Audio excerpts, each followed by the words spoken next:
Well, if you got a dollar on just a lousy down, you know that I got rhythm that could suit your budget fine. Hey, this is Patrick with Trusty Mercantile. Thank you for joining my channel. I'm doing a slightly different video this time. I don't often get friend mail, but I happen to have gotten a few pieces that I never really opened in public. I just kind of opened them for myself. And I'd also ordered some things on from eBay and Etsy that I figured would also be somewhat interesting to kind of show how I'm building my own personal collection. So I decided to tie them into a video. So if you're new to this channel, Trusty Mercantile is a vintage reseller, primarily with a presence on Etsy, tiny little bit of it on eBay, as well as a physical presence at a brick and mortar location in North Aurora, Illinois, at the Rustic Fox. So I have a variety of items, trying to figure out what aesthetic, what I bring into each individual pieces. And some of the items that I purchased were for my personal collection, as well as for items to resell. So I just wanted to showcase what I've picked up over the last, probably breaks down to the last couple of months, because I was very rude and did not acknowledge one of the gifts that I received that was legitimate friend mail. So I'm just going to cover all that right now. Hope you enjoy it. So the first item I wanted to share was received, it was a few months ago. It was right around the time I was dealing is the wrong word. I was enjoying the opportunity to service the fundraiser that was for Just One More Dachshund Rescue, JOMDR.org.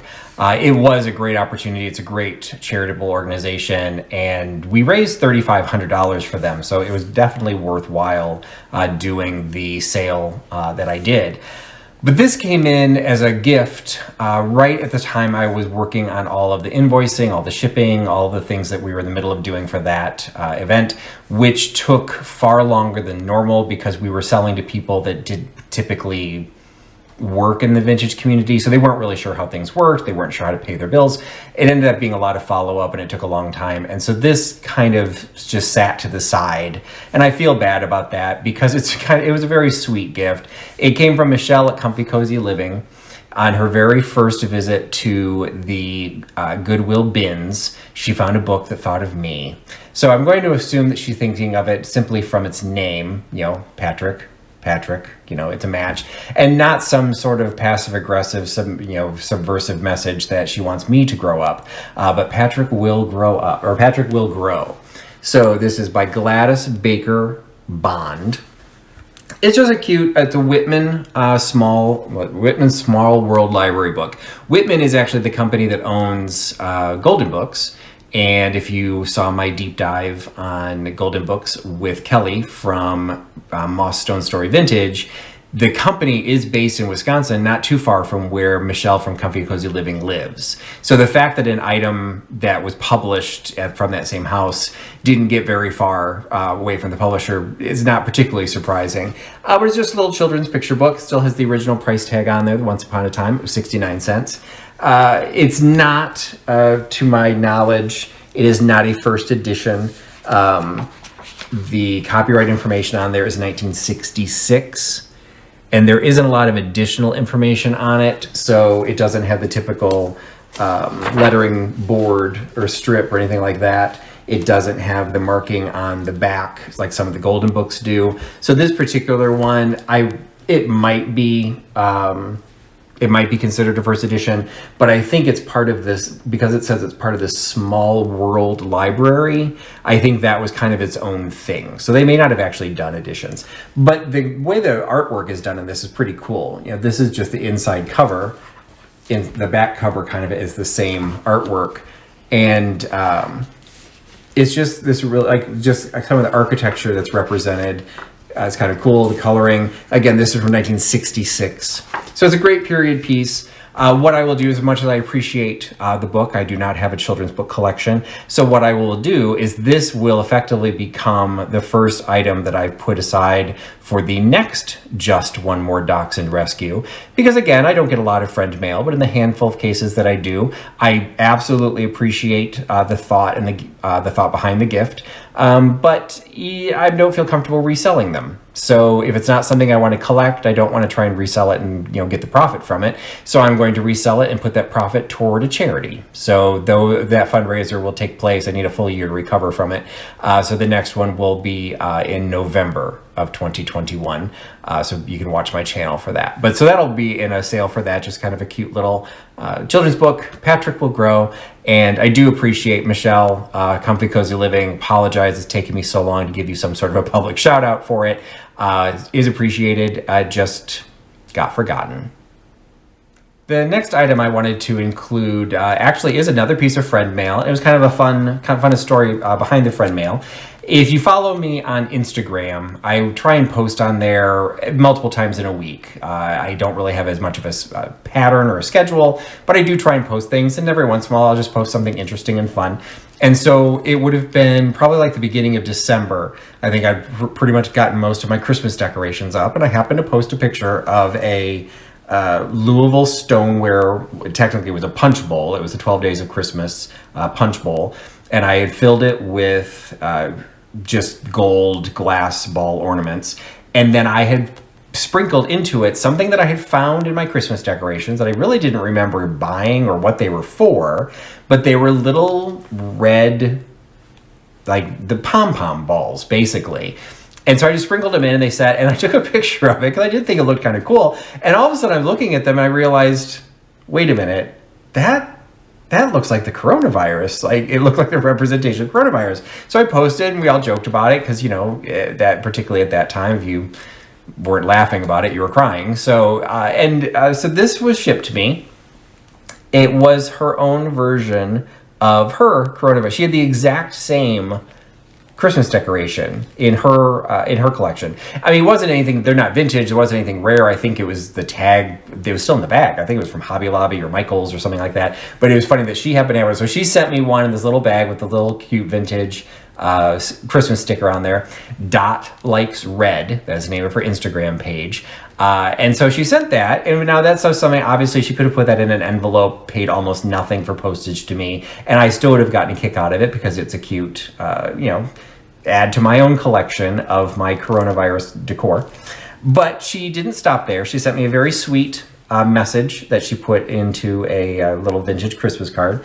And because she had been following my channel and she had been following my Instagram, she knew that I am a big fan of coasters, and I have quite a large collection of coasters of my own. I don't necessarily consider it a collection. I just utilize them. Yes, I am a man who lives alone, and I have 18 coasters in my living room, but I can move around. I do have some in my curio cabinet, some nicer ones, but in general, yes, I have a thing for coasters. So she sent me coasters, and I just thought that was so sweet. So, again, these are legitimate friend mail, which I thought was fun. This one is a set of 4. It's got, a little Christmas. Let's see, is there an right side to this? No, it's not a tree. Well, I guess it's just a garland. So I'm not sure if there's really an upside or a right side to it. I was thinking maybe those ornaments are kind of hanging down, I guess, but I don't know what that one's from. That way? No, I think it's that way. Anyway, so it's a set of 4 vintage coasters. They're the Pimpernel style. They're not marked Pimpernel. It could be Cloverleaf, could be Jason. There's a number of very good quality vintage coaster manufacturers, and they're very thick, so these are really nice quality. Again, these will actually probably go into my fundraiser next November if I don't break down and use them as Christmas. I don't have Christmas coasters. That's just not something I ever really have done. Maybe this could start me out. But if I wanted others, so this was the Christmas set that she sent. She actually sent me another set. Now these actually are marked. See if I can move the little string here a little bit.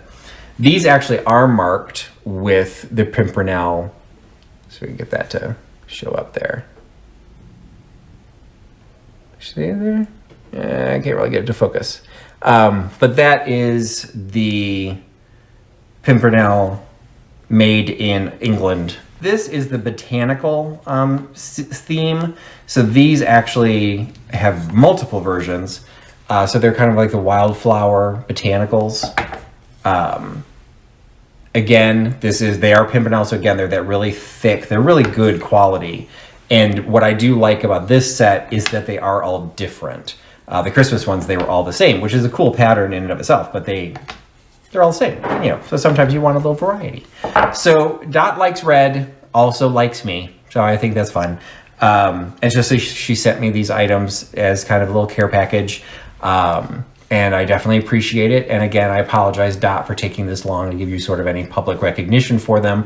But your gift was appreciated, and definitely brought some cheer to my Christmas season, since I decorated for Christmas and basically nobody saw it because no one could come into my home. So thanks so much, and really do appreciate it. So technically, the next item is not friend mail because I bought it for myself, and I don't think that highly of myself to send myself friend mail. So, but this was just one of those little, kind of almost like a spontaneous purchase. I follow all kinds of, resellers, both vintage, antique, all kinds of varieties on Facebook, on Instagram. And this happened to come up, this postcard came up in actually a Facebook group. It was a ephemera resellers group. And it was an individual who was selling a collection of vintage postcards. And for whatever reason, I actually scrolled through the images. I don't really have a postcard collection. I do have postcards from Wittenberg University, which is where I went to school. And so I do have some antique and vintage postcards from there, that someday I hope to frame and hang. So every once in a while I'll kind of look. But beyond that, I really don't do much with it. But I suddenly saw this. And she had this whole series. Let me take it out of the sleeve. She had this whole series of architectural print postcards, which I thought was interesting from a concept because, who would buy, look at this furniture, look at this wonderful piece of furniture you should have, but whatever, people have weirder postcards. But then she showed the other side of the image, and it's actually a advertisement postcard. And I do find advertising pieces very cool. I am a huckster, trusty huckster, but I am in sales as my full-time gig. So I find it interesting as old school advertising pieces that this would have been a postcard sent to an individual customer that talks about, hey, you could buy the pieces that are showing on this card. But the main reason, she had a whole series of these, but the main reason I bought this one was because although I don't tend to announce it all that often, Trusty Huckster's last name is this last name. My last name is Deering. And my grandparents used to live in Pennsylvania. Now, this is Chester, Pennsylvania, which, actually, now that I think about that, Chester, is that where this overstuffed house is? I'll have to look that up. But anyway, this is Chester, Pennsylvania, so I don't exactly know where that is. My grandparents used to live on the main line.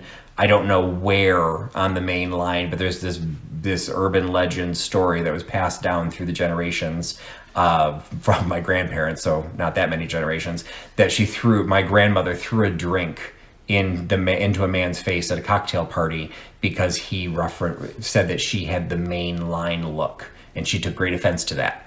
I still don't actually know what the main line look is, but it was supposed to be like a very proper look. So why that would, cause my grandmother to throw a drink in somebody's face, regardless, they did. They lived along the main line. I don't know if that puts Chester. And my grandfather's name was not Joseph. His middle name was Joseph, but I don't think he ever went by Joseph. So I do not think this is any relation to anybody I knew, unless it's some, distant relative that also lived in Pennsylvania that I wasn't aware of. But I just thought that was cool. My name's not rare, but it's also not super, super common. So the fact that there was something from Pennsylvania, an area that my grandparents did live, and I personally find this type of architectural, sales piece, I just find that interesting. That if I was going to buy one, I was going to buy one with the name of a potential relative on there. Even if it's not, it's a cool card. Picked that up off of Facebook.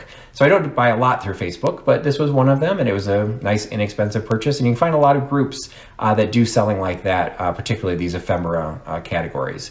So thought this was a nice find, thought I'd share. So the last two items I'm going to share are all from me. So these were items that I did purchase online, but I purchased them specifically for my own collection. So if you've seen some of my videos, if you've seen, I think I had started the collection when I did my bunker tour last year for George, the Antique Nomad. He had put out a Show Off Your Bunker challenge. And I actually met a lot of the YouTube and vintage community through that and through George. I think I might have had some of that collection started, but I've been slowly building it over time. And this ended up being my latest purchase. It is not in the best of condition, but she very clearly disclosed that there's a little bit of a chip on the bottom, but it's on the back. What I've decided to do primarily for the color scheme that I'm doing in my living room, which is where these reside, up on a window ledge pretty high up, I'm steering clear of the uranium glass. I'm steering clear of the blue glass because it just doesn't fit. It doesn't match the rest of the decor. And so they are literally, I have an entire swung glass collection and then a small collection of these flower frogs. As the sun comes through, this light kind of disperses over the room, and the blue and the green was disturbing me. So I picked this one up because it is the amber glass. This is my favorite. I want to mix it up a little bit, but this is definitely my go-to. It looks the best in my room. But I specifically wanted to get this one, and I wanted to show this one off because there's a lot of confusion even with the resellers of what these different ladies are referred to as. This is the true Bashful Charlotte. Bashful Charlotte appears to be the most well-known name. So a lot of the semi-nude ladies are considered Bashful Charlottes. This one you can see she does have some cloth wrapped around her arm, but is not covering a lot of anything else. You can see her bum is exposed. It's really draped down around her legs, and she's in a somewhat crouched in position because she's trying to be somewhat modest. She is the true Bashful Charlotte. There's another version, which I have, and I should have grabbed it. There's another version which, you know what, I'm going to grab it right now. So this one is a slightly larger size, but they come in different sizes. So the size doesn't really, you get the same one slightly smaller, and I think there might even be a taller one. But you can see this one, she is standing perfectly upright, as opposed to this one somewhat squatted or kind of compressed into itself. She's very upright, and she's holding a towel in front of her. This one is then known as the Draped Lady. So this one's Draped Lady. This one is Bashful Charlotte. I do have, they're both from Cambridge. I do have the book, and that is how they refer to them. But you can see why there would be, confusion, because this is the one that appears to have draping, where it's draped around her arm and then it's draped around her leg. So you could very easily think this is the Draped Lady, and this one, she's holding a towel in front of her, so you could say that she's bashful. To a certain extent, it doesn't matter because you're usually going to have an image at the same time. But as you're Googling and you're finding what they're each called, the Draped Lady, I will just say, seems to be more common.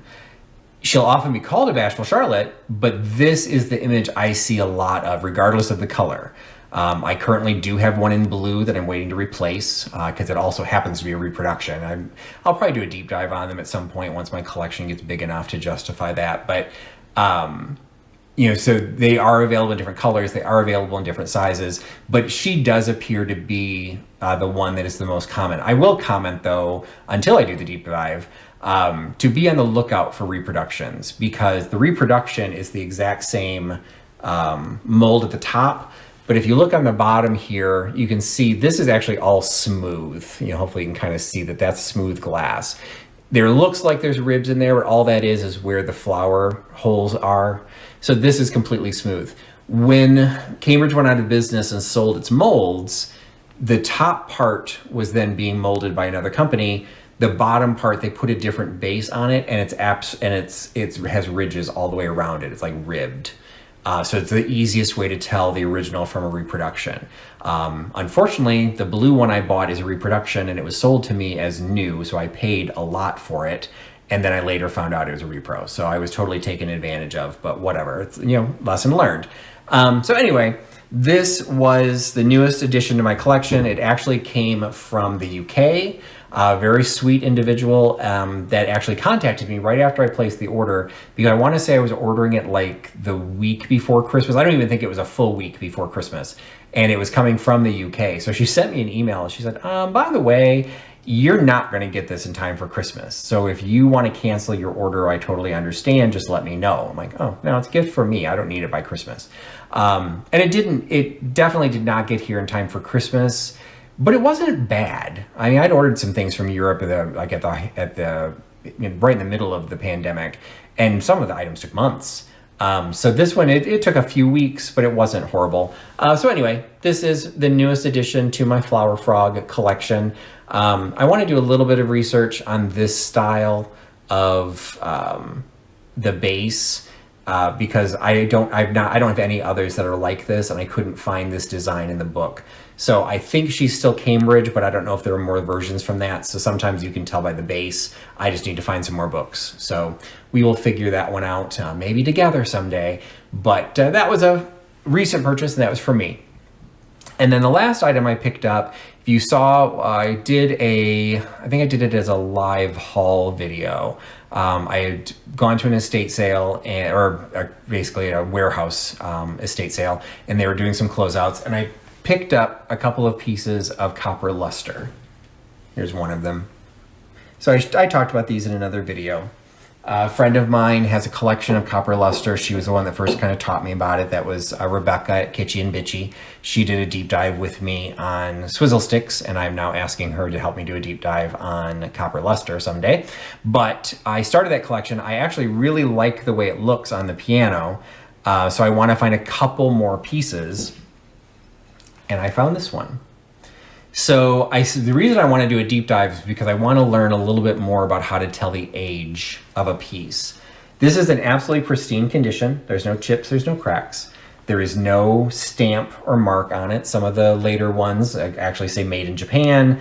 Some of the maybe 100-year-old ones will say maybe a stamp from someplace in England or Germany.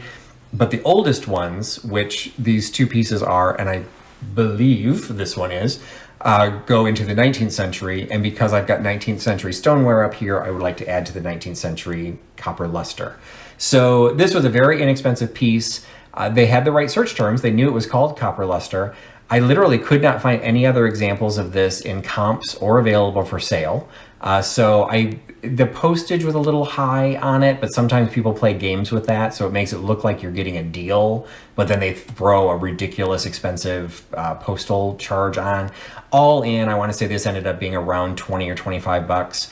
So not my most frugal purchase, but I really like the looks of it. I originally was planning to put it behind a couple other pieces, but actually it's actually going to be off here on the corner. It's going to be the underplate for one of my end of day pieces. So you won't see a lot of the design, but I don't want to overwhelm the piano with a lot of the really shiny, because you can see a lot of this is matte in finish.